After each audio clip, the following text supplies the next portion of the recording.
Tonight on KVR News, in the spotlight, the young conservatives take heat after a controversial game.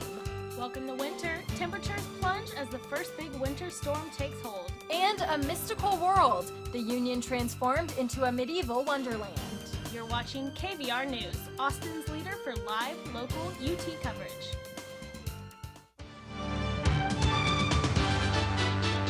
Broadcasting live from the Texas Student Television Studios at the University of Texas. You're watching KVR News at 9, Austin's leader for live local UT coverage. Your news starts right now.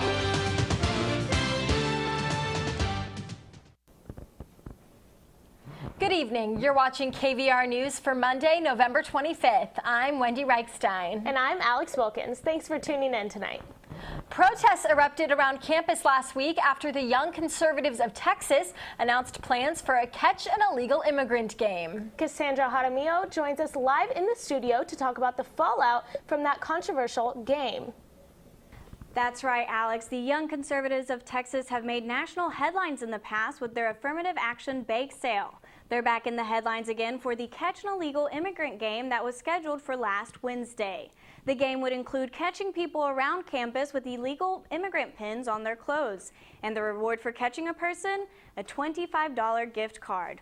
Well, although the YCT event was ultimately canceled, protesters supporting immigrant rights showed up in front of the UT Tower, including actress America Ferrera. We need you. This campus needs you. This country needs you. The world needs you to keep standing up, to keep fighting, to keep supporting justice. Last Wednesday, more than 600 protesters gathered and chanted in unison to support immigrant rights. Raymond Jose from the national organization United We Dream came to the UT campus last week to work with University Leadership Initiative. The group's goal on campus was to discuss immigration reform, but he never imagined he would have to deal with an event like Catch an Illegal Immigrant. We are demanding for a formal apology from YCT and Lorenzo. Ray is currently working in the U.S. on a work permit, but the fear of his mother and father getting deported at any moment made the event a sensitive topic for him. That's not a game. That's our lives. We face that on a daily basis, and 1,100 people are deported every day, and within that number it's mothers, fathers, daughters, and sons. So it's not a game. It's something that we live, and it should not be happening on campus. Something inappropriate and disgusting as that. Education, down, down with deportation. Other undocumented UT students shared their personal experiences. Irving Reyna says that while you may not have the same rights as other citizens, being undocumented doesn't mean you can't achieve the American dream. I am also about to get my degree in Masters of Accounting, and I am only 20 years old. Yet I am singled out as being undocumented. Yet I am not given the same opportunities as any other citizen and resident of this beautiful, beautiful country. Supporters of immigrant rights weren't the only ones to denounce YCT's planned game. UT President Bill Powers released in a statement saying, quote, "The proposed YCT event is out of line with the values we espouse at the University of Texas. Our students, faculty, and the entire university work hard to promote diversity and engage in a respectful exchange of ideas." YCT President Lorenzo Garcia was the organizer of the planned game. He previously worked for Republican Greg Abbott's campaign. Abbott is currently the Attorney General of Texas, and he's a candidate for governor. A spokesperson from his campaign commented on the YCT controversy, saying, quote, "Our campaign has no affiliation with this repugnant effort." KVR has reached out to the Young Conservatives multiple times. Our emails and phone calls have not been answered. We also went to YCT's scheduled open meeting on Wednesday, and no members showed up to that. Live in studio, Cassandra Jaramillo, KVR News. Thank you, Cassandra. UT student government is considering legislation that would support a mandatory cultural component as part of summer orientation for incoming freshmen. SG Vice President UGO Williams co-authored Resolution AR-19 in response to concerns raised about campus climate. The new component would include educational information about marginalized groups on campus, as well as information about how the university responds to incidents, like the 2010 gunman on campus and last year's bomb threat. A lot of the students are really talking about how they don't feel safe on campus and welcome. So it really just makes sense to do it, in that portion. The resolution is currently in committee and will be voted on by the wider SG Assembly during the next meeting. If it's approved, Williams hopes the new component will be implemented in time for the next orientation session. Our other big story tonight, Austin has been plunged into winter. A strong Arctic cold front has dropped temperatures more than 40 degrees. Students were hoping to wake up to snowflakes this morning, but temperatures have remained just above freezing, meaning we've only seen rain in the area today. As you can see in this video, a winter weather advisory was issued over the weekend for the Austin area by the National Weather Service. That advisory has now expired. Temperatures will be warming slightly over the next few days, but will remain below average. Christopher Adams will have more details a little later in this newscast. And it's not just Austin dealing with the cold weather. A massive winter storm system has been moving across the country and is expected to impact millions on the East Coast just before the Thanksgiving holiday. The storm has already dumped up to a foot of snow in parts of Utah and Colorado. Several inches have fallen in Oklahoma and the Texas Panhandle. The storm has claimed 13 lives as drivers are struggling with dangerous road conditions. Nearly 500 flights in and out of DFW have been canceled, affecting dozens of flights out of Austin Bergstrom. Some UT employees are expressing concern over the university's proposed shared services plan. That deal is expected to cut more than 500 jobs in departments like IT, finance, and human resources. UT staffers are concerned with the $180 million investment into a plan that they say may not work. Administrative assistant Stephanie Jackson says an alternative system was never tested. Let us test it out and see if it would have worked for us, that kind of deal. It's like they made the decision without really involving the people who do the daily transactions. Students and Austin community members have teamed up to create the Save Our Community Coalition to stop UT's planned privatization. Their main issue with the shared services plan is the use of a call center to support the needs of the faculty. Coalition member Cynthia Portier says the system will be problematic because people cannot be replaced. High school students in Texas may no longer have to worry about taking Algebra 2 to graduate. A new standard has been given preliminary approval by the State Board of Education. It says the course should only be required for students who want more advanced classes. The board didn't agree to finalize the change, but the issue is already causing some stir. Opponents of the rule feel that making the course optional will only make students miss out on academic benefits. The board's final decision will be made in January. Women are leading the Democratic ticket for the state's top offices for the first time in Texas history. Texas Senator Leticia Vandepute is running for lieutenant governor as part of an all-woman duo with Texas Senator Wendy Davis. Vandepute announced she'll be Davis's running mate on Saturday in her hometown of San Antonio. In her announcement, she referenced the equal pay bill that Governor Rick Perry vetoed this summer. As lieutenant governor, I'll make sure that women's voices will truly be heard in shaping these decisions. And when I'm lieutenant governor, I'll fight again to pass that bill so that it can be signed into law by Governor Wendy Davis. Vandepute joins the already crowded race for lieutenant governor. On the Republican side, there are 4 candidates: incumbent David Dewhurst, State Senator Dan Patrick, Texas Land Commissioner Jerry Patterson, and Texas Agriculture Commissioner Todd Staples. Comic book heroes in town for the Con, a look inside the popular convention. And the Greetings from Austin mural gets a makeover. The big unveiling when we come back.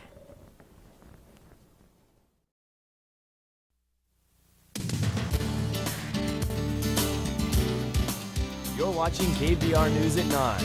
Your campus, your news. Welcome back to KVR News. The city's famous Greetings from Austin mural was unveiled this weekend after renovations. The mural has served as a photo backdrop for locals and tourists for 15 years, but it was starting to look a little worn down. The restoration cost $10,000, and in addition to repainting, it also included adding lighting and landscaping. If you'd like to take photos by the mural yourself, it's at the corner of South 1st Street and West Annie Street. And with the holiday season fast approaching, the UT community is gathering toy donations for Orange Santa, a campus-wide toy drive to help UT families in need. Taylor Hampton brings us inside Santa's workshop in the UT Carpentry Shop.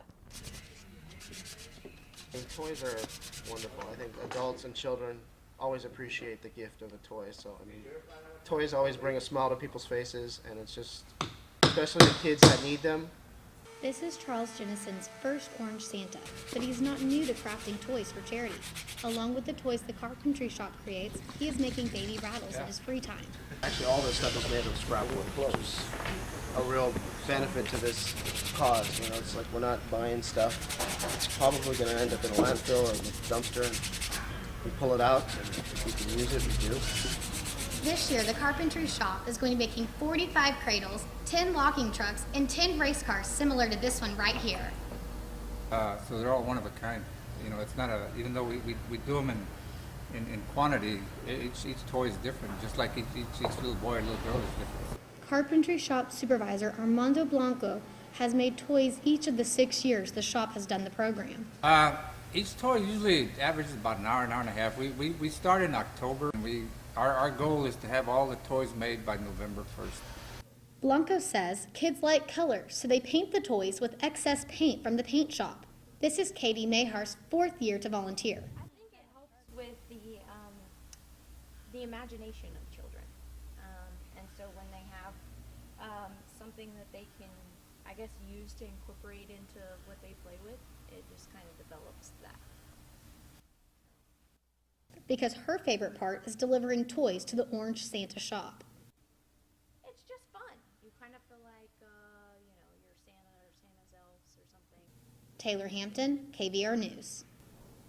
Well, many professors cancel classes the Wednesday before Thanksgiving, but UT is still officially in session. For many students, that makes traveling home in time for the holiday difficult.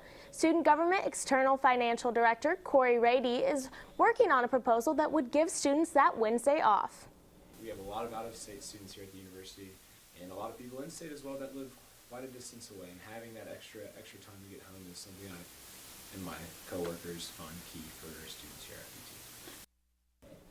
To make this possible, students would start the fall semester on Tuesday instead of Wednesday. Rady expects to know more about a final decision on the extended Thanksgiving break in the spring. The Feed Texas food drive came to an end on Thursday, and Orange Outreach more than doubled what was collected last year. Campus organizations and students partnered together to raise more than 8,000 pounds of food. All items will benefit the Capital Area Food Bank to feed the hungry, just in time for Thanksgiving. While each year, shoppers eager to get a head start on their Christmas shopping head out to the stores for Black Friday deals. This year, shoppers can head out even earlier, with some stores opening at 5 p.m. on Thanksgiving Day. Toys R Us starts its doorbuster sales at 5, with Walmart and Best Buy following at 6. Target, Sears, Macy's, and JCPenney will open their doors at 8 o'clock. Despite the new earlier trend, some stores like Nordstrom and Costco are refusing to open on Thanksgiving to stand for the commitment of a national day off. The Texas Union Ballroom was transformed last week into a medieval world where magic and dragons exist for the 33rd annual Madrigal Dinner. Joanna Lyles gives us a glimpse inside one of UT's oldest traditions. The 33rd Annual Madrigal Dinner is one of UT's oldest traditions. The event is a Renaissance-style dinner theater performance that fuses an original comedic play, a choir concert, and improv. I think the audience is going to like just how fast-paced it is. It's very funny. There's a lot of dialogue. It reminds me a lot of a B movie, but on stage, set in Renaissance times. The show, which is presented by the Creative Arts and Theater Committee, is completely student-produced, written, and performed. Choir director Brenham Adams says that the Madrigal Dinner has something special to offer, and that is the interaction with the audience through improv. When we bring the actors into the ballroom so that they can like interact with the audience, it just makes it gives that a little intimate feel to it. It just makes it the perfect experience for the audience. The Madrigal Dinner is known for being very interactive. You there, which? To the stocks.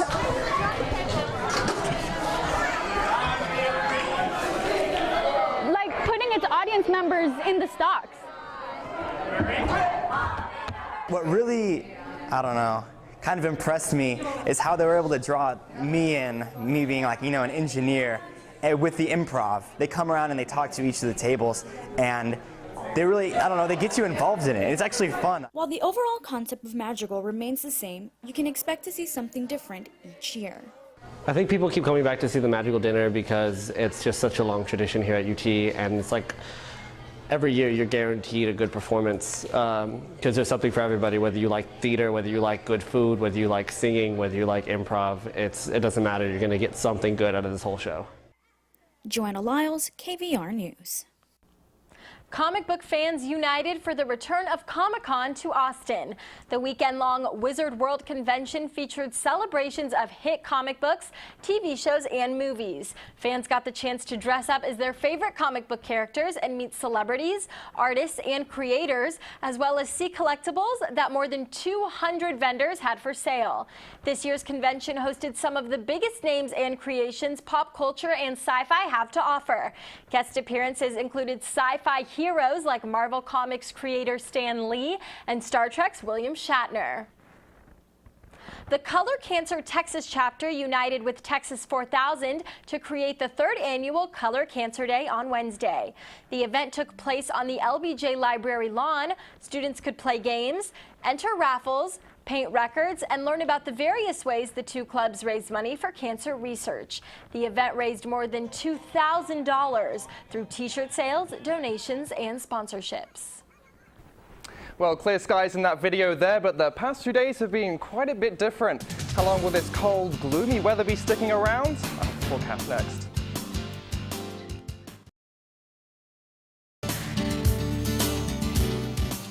Have a news tip or story idea? Call the KVR News Tip Line, 475-8181.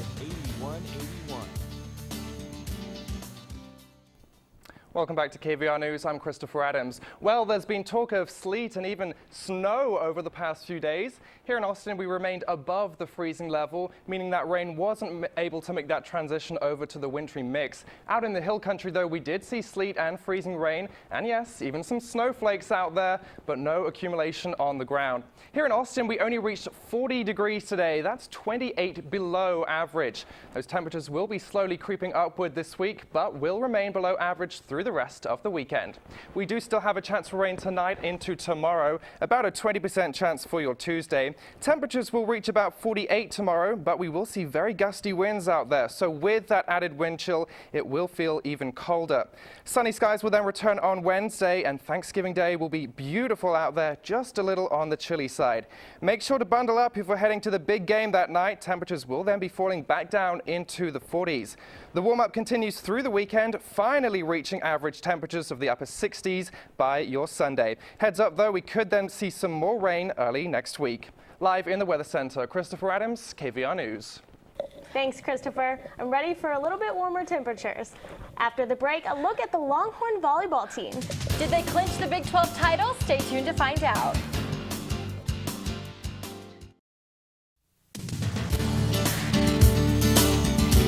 Now, KVR News at 9 Sports. Welcome back to KVR News. I'm College Press Box's Joshua Blunt. UT Volleyball is looking to clinch the Big 12 title outright against Kansas State on Saturday. Let's head out to Gregory Gym for the highlights. Texas looking to clinch their 3rd straight Big 12 championship. Kat Bell gearing up for the game, excited to put it up in the first play in the first set, score 0-0. Hannah Allison goes to work early, sets up Haley Eckerman for the kill. Texas leads 1-0. Still in the first set, Texas up 3-2. Hannah Allison again on the assist, this time to Bailey Webster. Texas leads 4-2. In the first set, Texas up 10-4. Hannah Allison once again goes back to Haley Eggerman. Texas leads 11-4 and wins first set 25-20. Second set, however, Texas was down 1-2. Hannah Allison with the block, putting in work over there. Texas gets the point, tied with Kansas State 2-2. Second set again, Texas trails 10-11. Hannah Allison with the assist to Bailey Webster.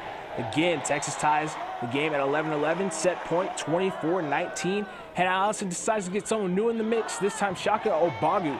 Texas wins the second set 25-19, leads the match 2-0. This time, match point for Texas. Texas up 24-15. Hannah Allison, Cat Bell, game over. Texas clinches their third straight Big 12 championship. Well, that's awesome for the volleyball team, but the Longhorn football team is looking to bounce back after their loss this weekend to Oklahoma State. What do they have to do to beat Tech in the Thanksgiving game? Well, it starts with Case McCourt. He needs to have a much better game than he did against Oklahoma State after throwing 3 interceptions. He needs to return to his smart and confident play that got them wins against Oklahoma, TCU, and Kansas. And also on the defensive side of the ball, there needs to be more consistency. Texas struggled in the first half against Oklahoma State, giving up 4 touchdowns. Well, 4 being Case's pick return for a touchdown. But if they can get those things done, Texas can get a win. All right, thanks, Joshua. Up next, Lukman Adeniyi has your entertainment news. Lukman, what's on the rundown tonight? Another mighty performance in the headlines and a box office smash. Just how much is Catching Fire setting the box office ablaze? Stay tuned for more KVR News.